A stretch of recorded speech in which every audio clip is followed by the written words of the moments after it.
ஓம் ஸ்ரீ குருபியோ நமக. ஓம் ஸ்ரீ மகா பெரியவா சரணம்.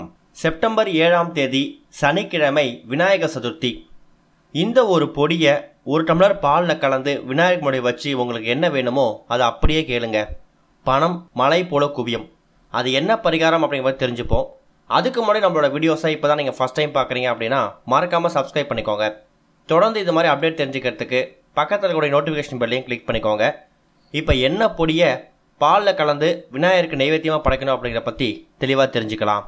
ஒரு வருடமும் ஆவணி மாதத்தில் வரக்கூடிய வளர்பிறை சதுர்த்தி திதி தான் விநாயகர் அவதரித்த நாளாக இருக்கக்கூடிய விநாயகர் சதுர்த்தி.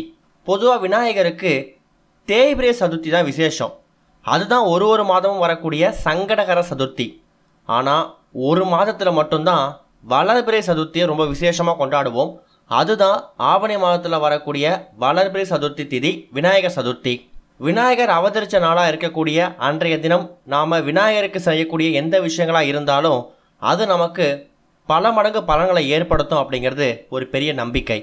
சதுர்த்தி திதி அப்படிங்கிறது செப்டம்பர் 7ஆம் தேதி எத்தனை மணிக்கு ஆரம்பிக்குது, விநாயகர் சதுர்த்திக்கான பூஜைகளை எத்தனை மணிக்கு செய்யலாம், விநாயகர் சிலை வாங்குற மாதிரி இருந்தால் எத்தனை மணிக்கு வாங்கலாம் அப்படிங்கிறத பற்றி ஃபஸ்ட்டு தெரிஞ்சுக்கலாம். நம்ம முன்னாடியே சொல்லியிருக்கோம், ஆவணி மாதத்தில் வரக்கூடிய வளர்பிறை சதுர்த்தி திதி தான் விநாயகர் சதுர்த்தி. அந்த வகையில் சதுர்த்தி திதி அப்படின்னு பார்த்தீங்கன்னா செப்டம்பர் 7ஆம் தேதி விநாயகர் சதுர்த்தியாக இருந்தாலும் செப்டம்பர் 6ஆம் தேதி மாலை 3 மணிக்கெல்லாமே சதுர்த்தி திதி பிறந்துடுது. இந்த நேரம் பஞ்சாங்கத்துக்கு இந்த நேரத்தில் இருக்குது. ஆனால் ஒரு சில கேலண்டர்களில் வெவ்வேறு நேரம் கொடுத்துருந்தாலும் பஞ்சாங்கத்துக்கு படி செப்டம்பர் 6ஆம் தேதி மதியம் 3 மணிக்கெல்லாமே சதுர்த்தி திதி பிறந்துடுது. அது செப்டம்பர் 7ஆம் தேதி மாலை 5:30 வரைக்கும் இருக்குது. என்னதான் செப்டம்பர் 6ஆம் தேதி வெள்ளிக்கிழமையே சதுர்த்தி திதி பிறந்தாலும் சூரிய உதயத்தை கணக்கு வச்சு பார்க்கும்போது செப்டம்பர் 7ஆம் தேதி தான் நமக்கு முழு சதுர்த்தி திதி. அன்னைக்கு தான் விநாயகர் சதுர்த்திக்கான விரதங்களை வழிபாட்டு முறைகள் நம்ம செய்யணும். அன்றைய தினம் உங்கள் கையால் நீங்கள் போயிட்டு உங்கள் வீடு பார்த்துருக்கக்கூடிய கடைகளில் விநாயகர் சிலைகளை வாங்கிட்டு வந்து வீட்டில் வைக்கலாம். சரி, விநாயகர் சிலை வாங்கிறதுக்கான சரியான நேரம் எது அப்படின்னு கேட்டிங்கன்னா காலையில் 9 மணிலேருந்து 10:30 மணி வரைக்கும் ராகு காலம் இருக்குது.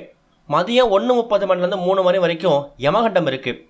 இந்த 2 நேரத்தில் நீங்கள் விநாயகர் சதுர்த்தி சம்பந்தமான எந்த வழிபாட்டு முறைகளையோ பூஜை முறைகளோ நீங்கள் தப்பி தவறோடு செஞ்சிடாதீங்க.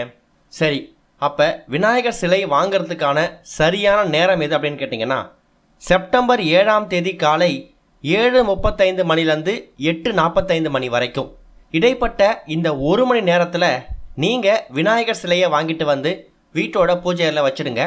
9:10 ராகு காலம் முடிஞ்சதுக்கு அப்புறமா உங்கள் வழிபாட்டை ஆரம்பிச்சுக்கலாம்.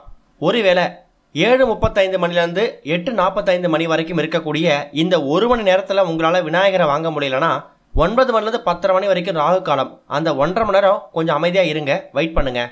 10:35 மணிக்கு மேலே நீங்கள் கடைக்கு போயிட்டு விநாயகர் சிலையை வாங்கிட்டு வந்து வீட்டில் வைக்கலாம். 10:30 மணிலேருந்து 1:30 மணி வரைக்கும் ராகு காலம் யமகண்டம் சொல்லி எந்த விதமான நேரங்களும் இடைஞ்சலும் கிடையாது. அதனால் 10:30 மணிக்கு மேலே விநாயகர் சிலை வாங்கினாலும் சரி, காலையில் 7:30 மணிலேருந்து 8:30 மணி அந்த நேரத்தில் போய் வாங்கிட்டு வந்தாலும் சரி, மதிய வழிபாட்டு விநாயகருக்கு செய்யக்கூடிய அந்த பூஜை முறையாக இருக்கட்டும், படையலாக இருக்கட்டும், சில பேர் விநாயகர் சிலையை வாங்கிட்டு வந்து அதுக்கு அபிஷேகம் செஞ்சுட்டு தான் பூஜைகள் செய்வாங்க. அது எல்லா வழிபாட்டு முறைகளையும் 10:30 மணிலேருந்து 1 மணிக்குள்ளே செஞ்சுடுங்க. ஏன்னா 1:30 யமகண்டம் இருக்குது, அதையும் கணக்கு பண்ணிக்கணும். சில பேர் விநாயகர் சிலையை அன்றைக்கு மாலையே போயிட்டு கோவிலில் வச்சுட்டு வந்துடுவாங்க. சில பேர் 3ஆம் நாள் 5ஆம் நாள்னு அவங்க வழக்கப்படி வைப்பாங்க. அது உங்களுக்கு ஒரு வருடமும் என்ன முறைப்படி நீங்கள் போய் எந்த நாளில் வைப்பீங்களோ அந்த நாளில் நல்ல நாளாக பார்த்து விநாயகர் சிலையை வச்சுட்டு வந்துடுங்க. சரி, இது எல்லாமே ஒரு வருடமும் நீங்கள் விநாயகர் சதுர்த்திக்கு இயல்பாக செய்யக்கூடிய எப்பவும் செய்யக்கூடிய விஷயங்கள் தான். இது போக இப்போ நாம் சொல்லக்கூடிய இந்த ஒரு முக்கியமான நைவேத்தியத்தை, இந்த ஒரு பொடியை நீங்கள் விநாயகருக்கு செஞ்சு வச்சு படைக்கணும். விநாயகருக்கு ரொம்ப பிடிச்ச அப்பம், அவல், பொரி, கொழுக்கட்டை, சுண்டல் இது எல்லாத்தையும் ஒரு பக்கம் செஞ்சு வச்சு படைங்க. இது போக இப்போ நாம் சொல்லக்கூடிய இந்த ஒரே ஒரு பொடியை நீங்கள் தயார் செய்யணும். அது என்ன பொடி அப்படின்னா, முதல்ல ஒரே ஒரு டம்ளர் காய்ச்சின பால் எடுத்துக்கோங்க. அந்த காய்ச்சின பாலில் தான் இந்த பொடியை போட போகிறீங்க. அது என்ன பொடி அப்படின்னா வாசனை மிகுந்த மகாலட்சுமி வாசம் செய்யக்கூடிய ஏலக்காயிலேருந்து கிடைக்கக்கூடிய ஒரு பொடி தான். உங்களால் எவ்வளவு ஏலக்காய் எடுக்க முடியுமோ, 2 ஏலக்காயோ 3 ஏலக்காயோ கையால் நசுக்கி பொடி பண்ணி போட்டாலும் சரி, இல்லை மிக்சியில் போட்டு அரைச்சி அதை பொடி பண்ணாலும் சரி, ஏலக்காய் பொடியை கொஞ்சமாக எடுத்து 1 டம்ளர் பால் காய்த்து அதில் அந்த ஏலக்காய் பொடியை தூவி அதை விநாயகருக்கு முன்னாடி வச்சு நீங்கள் பூஜை செய்யணும். நம்மளே நம்ம சேனலில் விநாயகரை ரொம்ப எளிமையாக வழிபடுறதை பற்றி ஒரு பதிவு போட்டிருக்கோம். அது என்னென்னா, தினமும் 2 ஏலக்காயை நீங்கள் விநாயகருக்கு முன்னாடி வச்சு பூஜை பண்ணிவிட்டு உங்கள் வேண்டுதலை கேட்டுக்கிட்டே வர்றது மூலயமா கூடிய சீக்கிரம் அது நிறைவேறும் அப்படிங்கிறது ஒரு பெரிய நம்பிக்கை.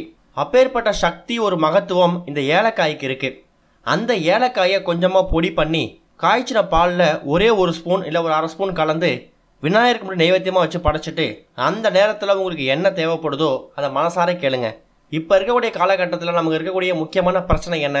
பணம் சம்மந்தப்பட்ட, பொருளாதார சம்மந்தப்பட்ட பிரச்சனை தான்.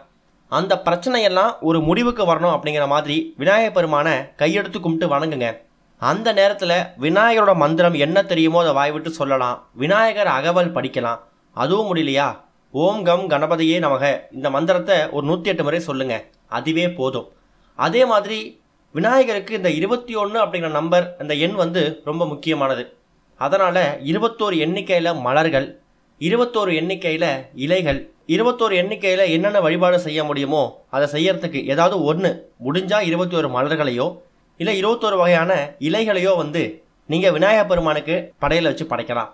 இப்போ சொல்லிக்கக்கூடிய இந்த வழிபாட்டு முறையில் நீங்கள் இந்த வருடம் விநாயகர் சதுர்த்தி அன்னைக்கு விநாயகரை வணங்கி பாருங்கள். எல்லா விதமான செல்வங்களும் உங்களை தேடி வரும்.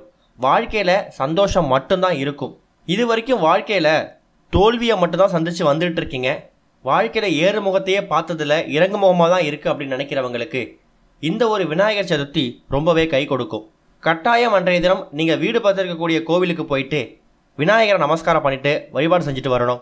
என்னதான் நீங்கள் வீட்டில் விநாயகர் சிலையை வச்சு வழிபாடு செஞ்சாலும் நீங்கள் கட்டாயம் கோவிலுக்கு போகணும். கோவிலில் இருக்கக்கூடிய அபிஷேக ஆராதனை கலந்துக்கோங்க. அதுக்கு தேவையான பொருட்கள் முடிஞ்சால் உங்கள் கையில் வாங்கி கொடுக்கலாம். அதுவும் முடியலையா, ஒரே ஒரு கற்பூரம் ஏற்றி வச்சுட்டு உங்கள் மனசுக்குள்ளே என்ன வேண்டுதல் இருக்கோ அதை விநாயகர் பெருமானுக்கிட்ட கோவிலில் வேண்டிட்டு வாங்க. முடிஞ்சால் சிதறு தேங்காய் உடைங்க. நீண்ட நாட்களாக நிறைவேறாத ஆசைன்னு தான் உங்களுக்குள்ளே இருக்கும். இல்லை ரொம்ப நாட்களாக எதிர்பார்த்த விஷயம் நிறைவேறாமல் காத்துக்கிட்டு இருப்பீங்க. அப்படிப்பட்ட விஷயங்கள் கூடிய சீக்கிரம் நடக்கணும் அப்படிங்கிற ஒரு ஆசை, ஒரு எண்ணம் உங்களுக்கு இருந்துச்சு அப்படின்னா விநாயகர் சதுர்த்தி அன்னைக்கு கோவிலுக்கு போயிட்டு விநாயகர்கிட்ட ஒரு கற்பூரம் ஏற்றி வச்சு கோவிலை சுற்றி வலம் வந்துட்டு கோவிலை விட்டு கிளம்பும் போது ஒரே ஒரு சிதறு தேங்காய் உடைச்சிட்டு வாங்க. கூடுமான அளவுக்கு அன்றைய தினம் ஒரு 5 பேருக்கோ இல்லை 7 பேருக்கோ உங்கள் கையால் தானம் பண்ணுங்கள். ஒரு சில பேர் வீடுகளில் இருக்கக்கூடிய பெரிய பெரிய கோவில்களில் பார்த்தீங்கன்னா யானைகள் இருக்கும்.